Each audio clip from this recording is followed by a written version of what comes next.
कि मैं राजनीति करना बिल्कुल, मैं रोहन रोहन गुप्ता जी, मैं आपके पास आ रहा हूं। रोहन गुप्ता जी, देखिए रोहन गुप्ता जी, अब तो ये बड़ा मुद्दा बन गया और 2027 भी करीब ही है।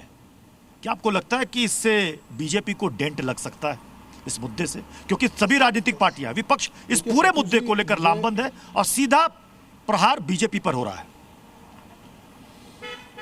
देखिए प्रत्युष जी, अभी हमारी जिम्मेदारी ये है कि जो राम भक्तों के विश्वास के साथ में ये जिसने भी चंदा चोरी की है उनको पूरी तरीके से बेनकाब किया जाए और ऐसा उनका हश्र किया जाए कि साथ पूछते तो किसी की हिम्मत हो। ये हमारी नैतिक जिम्मेदारी है, क्योंकि हमारे लिए राम विचारधारा हमारे लिए चुनावी मुद्दा नहीं है। ये सवाल तो उनके लिए है कि जो नए नए जो हिंदू बने और सवाल उठा रहे। मैं सवाल इसलिए बाबत पूछ रहा हूं, विजय त्रिवेदी जी वरिष्ठ पत्रकार है, उन्होंने कहा बदनाम की बात इसलिए आ रही है कि जब एक्शन हो रहा है, जिस प्रकार से एवरीडे सामने आ रहा है, उसके बाद भी ये जो चुनावी हिंदू बन के सवाल नैतिकता के पूछ रहे, सवाल तो उस पर हम ये जितने भी चंदा चोरी की इनको भी नहीं छोड़ेंगे, पर जनता इनको नहीं छोड़ेगी जो मौका फरस्ती करके गिद्ध बन के इस मुद्दे पर राजनीति करने आ गए। कम से कम राम लल्ला का स्वीकार तो किया इन्होंने, जिनकी नानी में आके भगवान बोलते थे कि भाई यहाँ पे तो मंदिर होना नहीं चाहिए, जो बोलते थे यहाँ तो अस्पताल कर दीजिए, मंदिर की जरूरत क्या है। और एक तस्वीर आपको दिखाऊंगा, ये महत्वपूर्ण तस्वीर है प्रत्युष जी। सोनिया गांधी जी के घर पे सबरीमाला कांड का जो अक्यूज्ड है वो सोनिया गांधी जी के घर में उनके सांसद जो है उन्नूर प्रसाद उसके साथ में है। आज 1.5 महीना हो गया, वहां पे केरल में कांग्रेस की सरकार हो गई, एसआईटी फॉर्मेशन कब से हुआ है, आज तक कुछ नहीं हुआ। आपसे तो अपेक्षा रख ही नहीं सकते, आप हमसे अपेक्षा करिए।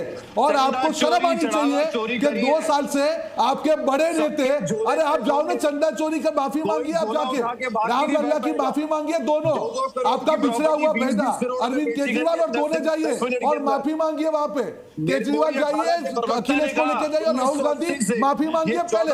ये सब नाम ही नहीं निकल रहे थे, राम लल्ला शब्द आपके मुंह से नहीं निकला, अब राम लल्ला आपके मुंह से शब्द निकला। जो राम लल्ला शब्द नहीं आता था, आपके मुंह से चालू हुआ। आप लोगों को शर्म आनी चाहिए।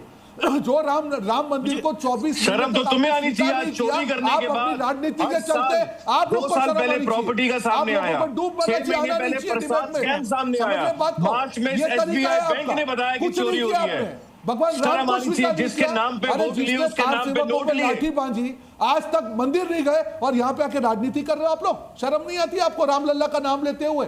अरे मुंह धो के आप पानी से, बताइए ना, शर्म आनी चाहिए। अनमोल पवार जी, अनमोल पवार जी, तो क्या अनमोल पवार जी, अनमोल पवार जी, नहीं अनमोल पवार जी, तो क्या ये आपदा में अवसर दिख रहा है क्या राजनीतिक दलों को? देखिए बिल्कुल, प्रभु श्री राम के दान पात्र से चोरी का मामला है, राजनीतिक दलों का आपदा में अवसर दिख रहा है। प्रत्युष भाई, राजनीति का मुद्दा ही नहीं है, किसी विपक्षी दल का मुद्दा ही नहीं है, करोड़ों हिंदुओं की आस्था का मुद्दा है।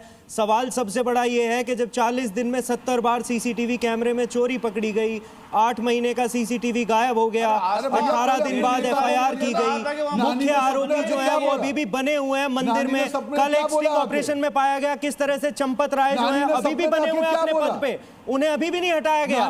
तो क्या हमें करोड़ों हिंदुओं की आस्था का सम्मान नहीं करना चाहिए? क्या महादोषी महाडकैतों को जो है फांसी पे नहीं चढ़ाना चाहिए? क्या देश के प्रधानमंत्री इस बारे में वाकिफ नहीं थे? देश ये मानने को तैयार नहीं है कि देश के प्रधानमंत्री को ये ना पता हो कि किस तरह से 2021 से प्रभु श्री राम के मंदिर में डकैती डाली जा रही है, चोरी की जा रही है, चढ़ावा चोरी किया जा रहा है, चंदा चोरी किया जा रहा है, जमीन भ्रष्टाचार किया जा रहा है, और ये महाडकैत यहाँ बैठ के उन्हें बचाने का काम कर रहे हैं। ये महापापी काल नेमी जो है ये आस्था का सर्टिफिकेट दे रहे हैं विपक्ष दलों को, जिनके खुद के जो है, जिनके खुद के मुंह पे खालक कूद गई, जिन्होंने प्रभु श्री राम के घर में अभी तक की जो जांच और खुलासे सामने आ रहे हैं, आपको लग रहा है कि जांच देखकर आपको लग रहा है कि इसमें कम से कम कुछ और 4 से 5 नाम इसमें शामिल हो सकते हैं और हो सकता है कि इसमें कोई ट्रस्ट का पदाधिकारी का नाम भी उसमें शामिल हो? हर्षवर्धन सर। नहीं प्रत्युष भाई, इतनी बड़ी गड़बड़ हुई है तो उसमें 4-5 होगा या कोई नहीं होगा या ट्रस्ट का पदाधिकारी होगा, ये सब हो सकता है। और अगर ट्रस्ट का पदाधिकारी भी इसमें शामिल मिलता है तो उसके खिलाफ कड़ी से कड़ी कार्रवाई हो और होगी ही, ऐसा मुझे विश्वास है। एक बात जरूर कहूंगा, जो विजय जी ने कहा कि जो दत्ता जी कह रहे हैं या जो दूसरे लोग कह रहे हैं कि इसमें हिंदू विरोधी या जो लोग, देखिए इस मंदिर को आप दूसरे मंदिरों से तुलना मत कीजिए।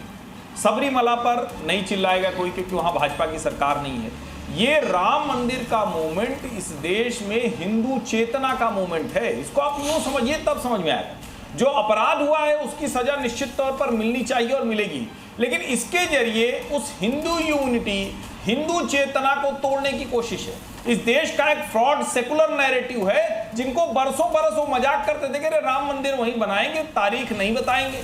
ये वो लोग हैं। तो दोनों का अंतर बहुत स्पष्ट है। यहाँ चोरी हुई है जिसकी सर समय की पाबंदी